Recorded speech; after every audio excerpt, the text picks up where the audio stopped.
Oui, merci à tous. J'ai l'impression qu'il y a déjà beaucoup de choses qui ont été dites.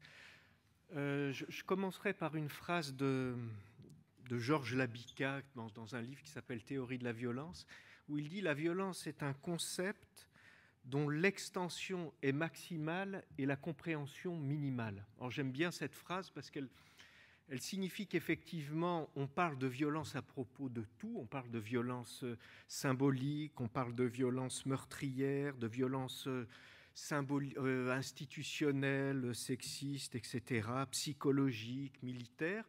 Et c'est vrai que dès qu'il s'agit de définir une espèce de noyau d'identité de la violence, eh bien, toujours quelque chose comme une part énigmatique demeure. Alors, ce que j'ai construit ici pour ces 20 minutes, c'est quelque chose de beaucoup moins original que ce que nous a présenté Jean-Pierre ici. Je suis revenu à des textes classiques. D'abord, le texte de Hobbes, évidemment, je vais en reparler, le chapitre 13 du Léviathan, et puis dans une dimension que j'appelle comme ça étiologique, c'est-à-dire quelles sont les racines, les sources, les origines de la violence dans le sujet lui-même, qu'est-ce qu'on peut trouver comme source de la violence au niveau du sujet. Et puis, dans un deuxième plan, je vais être beaucoup plus dans une perspective qu'on pourrait appeler morphologique, c'est-à-dire prendre des formes de la violence, si j'ai le temps, parler de l'agressivité, de la haine et de la colère, voir si on peut distinguer les trois. Et à ce moment-là, je dirais peut-être 2 ou 3 choses de la pulsion de mort chez Freud. Donc c'est vrai que je vais reprendre des références Hobbes, Girard même et Freud qui ont déjà été portées. Alors je prends ce chapitre 13 du Léviathan de Hobbes, où Hobbes va tenter de définir, ça a été dit déjà, il imagine l'état de nature, c'est-à-dire un état finalement où les hommes coexistent sans qu'il existe une autorité surplombante qui leur impose la paix, qui leur impose un certain nombre de lois communes à respecter. Et au fond, l'expérience de pensée, pour Hobbes, c'est de se dire, si on imagine ce temps asocial de l'homme ou pré-politique, je ne sais pas comment l'appeler, eh bien, on est obligé de l'imaginer comme un état de guerre de tous contre tous à cause de 3 passions naturelles, et ce sont ces 3 passions que je vais essayer d'expliciter, c'est-à-dire la peur, c'est-à-dire l'appétit de jouissance, et c'est-à-dire le besoin de reconnaissance. Bon.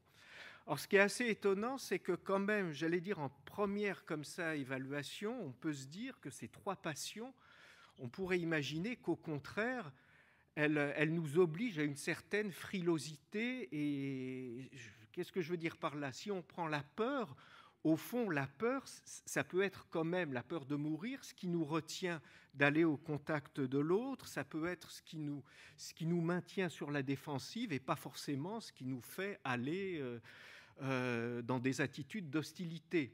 De la même manière, on peut se dire qu'après tout, l'appétit de jouissance, le plaisir qu'on peut prendre à certains objets, c'est des choses qui vont requérir plutôt des ambiances pacifiques où on va, j'allais dire, ou de manière solitaire ou entre amis, goûter à des plaisirs simples. De la même manière, le besoin de reconnaissance avec l'idée d'une espèce de mutualité, tu reconnais ma dignité, je reconnais la tienne, etc. Tout ça peut sembler évidemment être porté naturellement vers la paix plutôt que la guerre.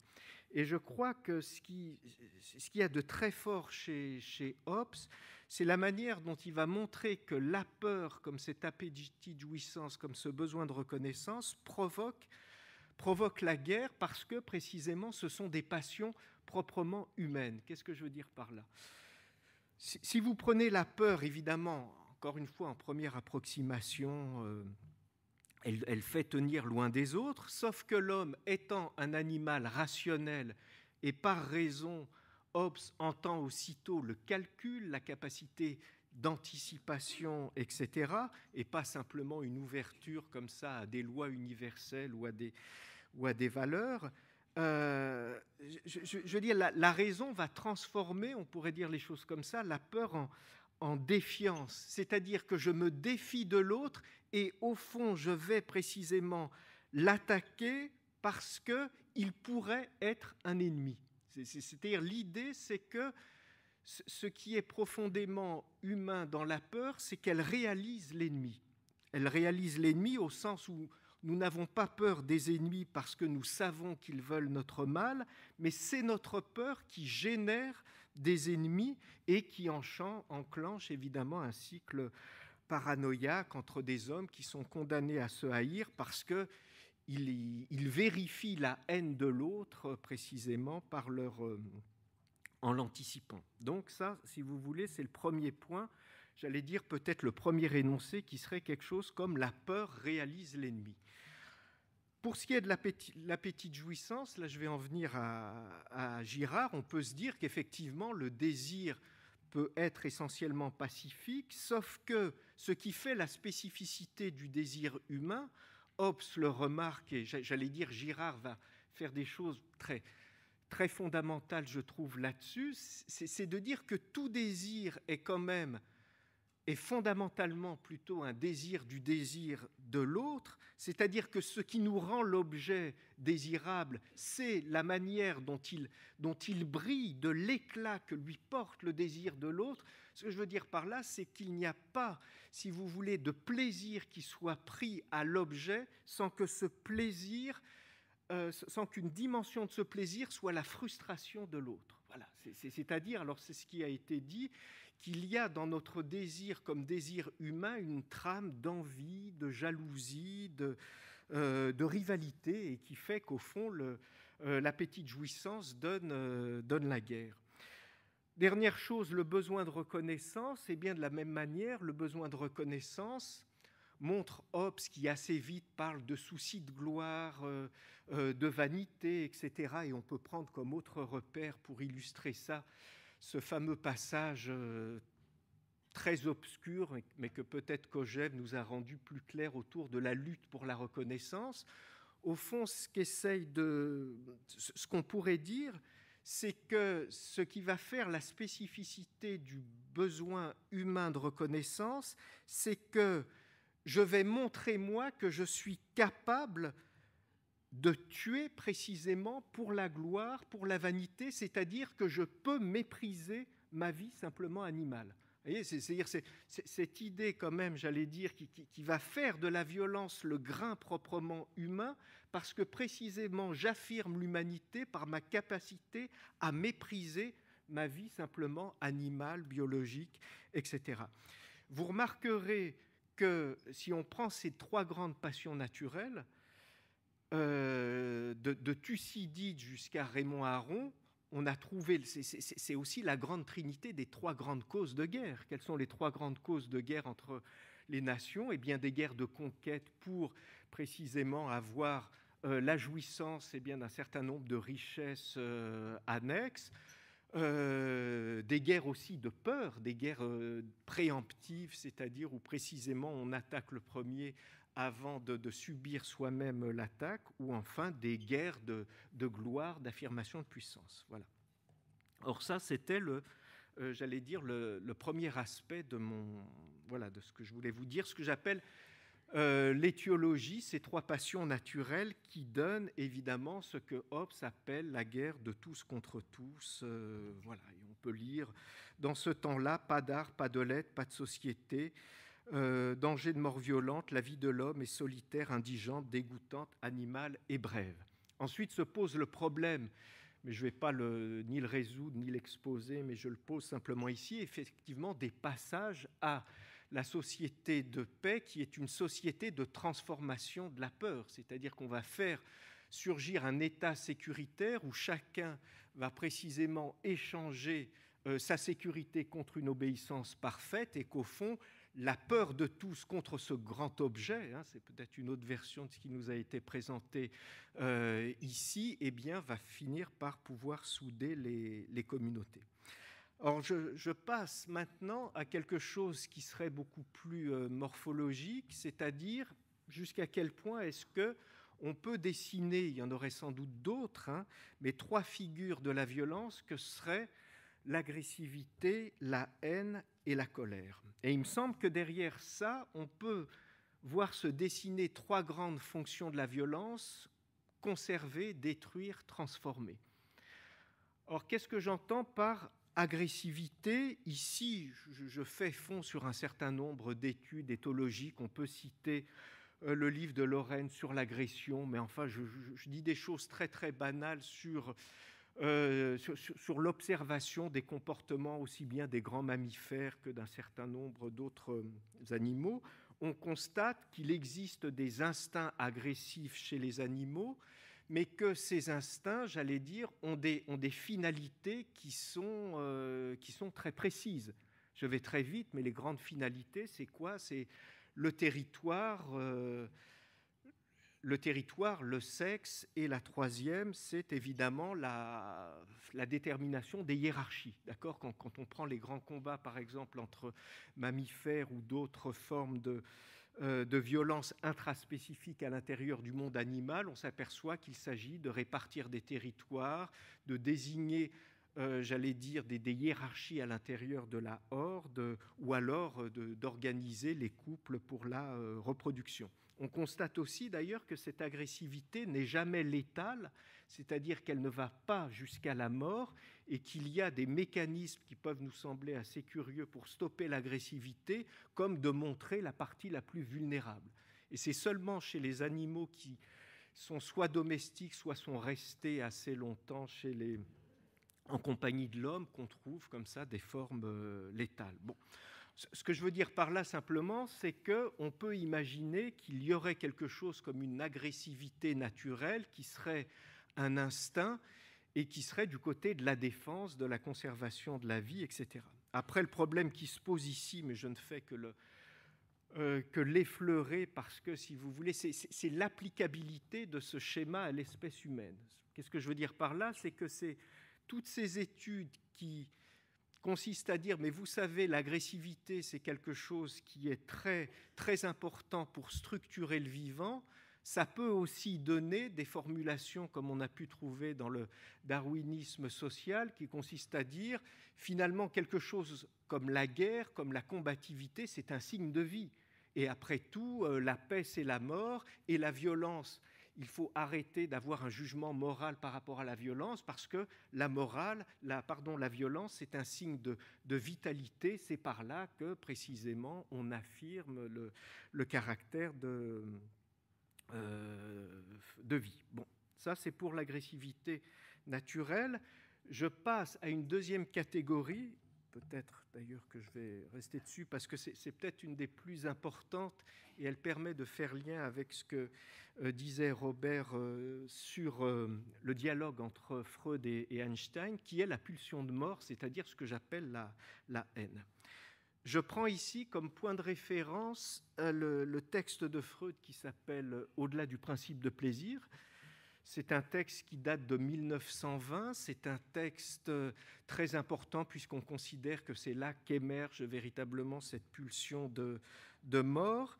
Et c'est un texte évidemment marqué, ça a été dit aussi, par l'épisode tragique de la Grande Guerre, l'effondrement de l'Empire austro-hongrois, mais aussi l'affrontement suicidaire de deux nations européennes dont on avait pu penser qu'elles portaient en première ligne évidemment les valeurs de la civilisation, sauf qu'elles se sont engagées non seulement dans un conflit fratricide, mais c'est aussi ce conflit qui s'est révélé être une boucherie, c'est-à-dire ça a été la guerre totale, une guerre technique, une tuerie de masse, etc.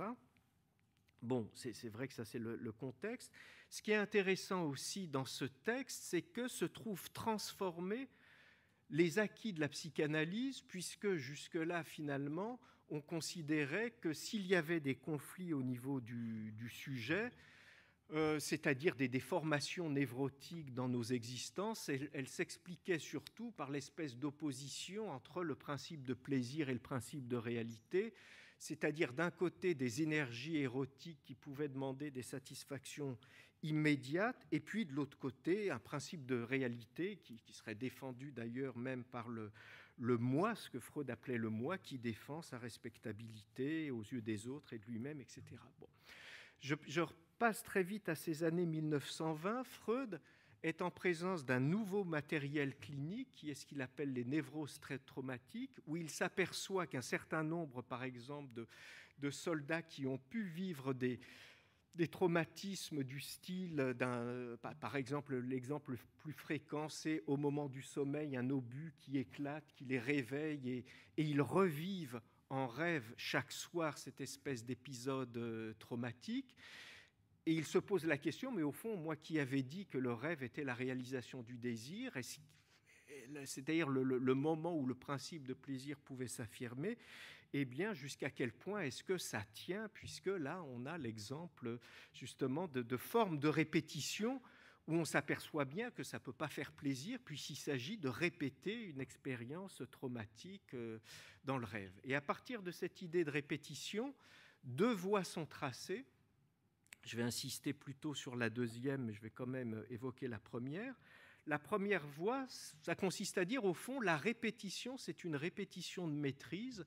Il prend aussi dans ce même texte l'exemple de cet enfant qui a un jeu très agaçant à la fin qui consiste à jeter des objets et puis à les ramasser en disant et en poussant des espèces d'exclamations, etc. Et Freud nous dit, eh bien, il rejoue l'abandon par sa mère, ou plutôt le départ de sa mère, donc c'est la même chose. Pourquoi est-ce qu'il rejoue ça? Eh bien parce que par cette répétition, on prend une certaine maîtrise sur les choses. Donc il y a une première manière pour Freud, j'allais dire, d'organiser sa réflexion qui consiste à dire, au fond, le traumatisme, c'est ce qui fait effraction, c'est ce qui est du côté de la discontinuité, de la rupture.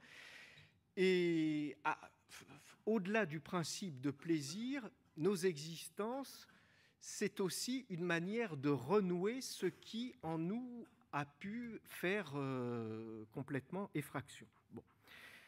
Mais je reviens, si vous voulez, sur la fin du texte, parce que Freud va prendre tout d'un coup une voie qui peut sembler complètement, j'allais dire complètement digressive, mais qui l'amène à quelque chose de très important. À savoir, il pose la question d'autres figures de la répétition qui sont des répétitions beaucoup plus morbides, où on a l'impression qu'au lieu de maîtriser les choses, on retombe sans cesse dans les mêmes ornières. Et là, si vous voulez, après un montage très compliqué, je suis obligé de passer assez vite, Freud dit, mais finalement, je reprends ce qui reprend lui-même dans la conversation avec Einstein, finalement, peut-être que nous logeons en nous-mêmes en tant que vivants une pulsion de mort. Alors, qu'est-ce que ça veut dire, cette pulsion de mort? Ça veut dire une pulsion, dit Freud, qui fait que finalement la vie exige de retourner à un état pré-organique et de revenir, j'allais dire, une espèce de répétition nostalgique, mais où la nostalgie signifierait revenir à une espèce de paix de la mort, comme s'il trouvait là cette définition de la vie qui serait la vie, c'est cette violence qui est faite à la mort. Voilà. Alors qu'on a l'habitude quand même de penser que la mort est cette violence qui est faite à la vie, puisqu'on est du côté de l'arrêt, et que qu'est-ce que c'est que la vie? C'est l'ensemble des fonctions qui résistent à la mort. Enfin, j'allais dire, des premières philosophies de la vie jusqu'à Bichat, on a toujours l'idée que ce qui vibre au cœur de chaque vivant, c'est le souci de sa conservation, de son maintien, de sa répétition. Là, ce que fait Freud, c'est de loger une espèce de petite machine suicidaire au fond de chacun de nous et de dire que finalement, on peut expliquer la violence qui est faite à l'autre comme la seule manière d'extérioriser cette rage de nous détruire nous-mêmes. J'allais dire, alors c'est des montages qui sont évidemment tout à fait impressionnants parce que ça bouscule des représentations qui sont des représentations classiques et qui pousserait, si vous voulez, c'est l'idée qu'il y aurait une dimension fondamentalement suicidaire dans la haine et qu'au fond, la haine de l'autre serait une manière d'échapper à cette machinerie de mort qui, ça a été dit et je le répète, se complique évidemment avec les énergies érotiques. C'est la grande opposition Eros-Thanatos qu'on trouve chez Freud. En tout cas, l'opposition majeure devient celle des pulsions de mort et des pulsions de vie.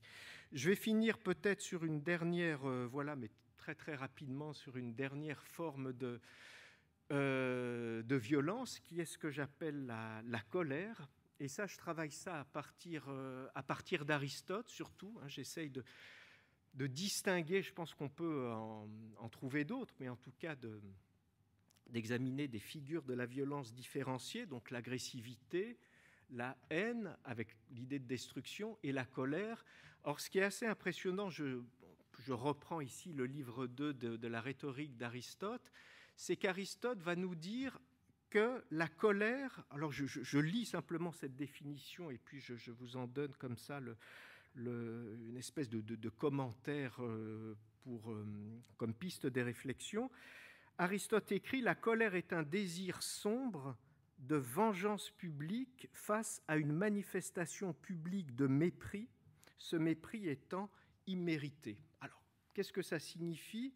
Il faut savoir que ces textes sur la colère d'Aristote sont des textes qui vont poser beaucoup de difficultés au christianisme, quand saint Thomas devra les reprendre, etc. Vous avez évidemment un certain éloge d'une dimension de violence qui est à penser du côté, il faudrait creuser cette distinction, de la revanche plutôt que de la vengeance.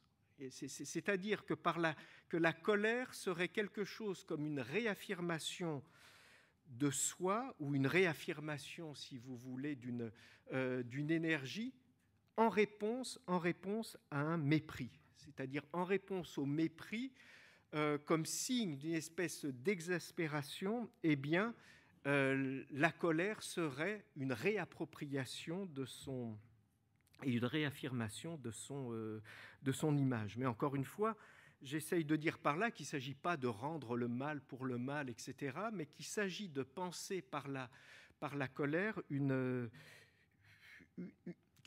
je trouve que dans l'idée de colère tient quand même l'idée d'une réclamation de justice. Voilà.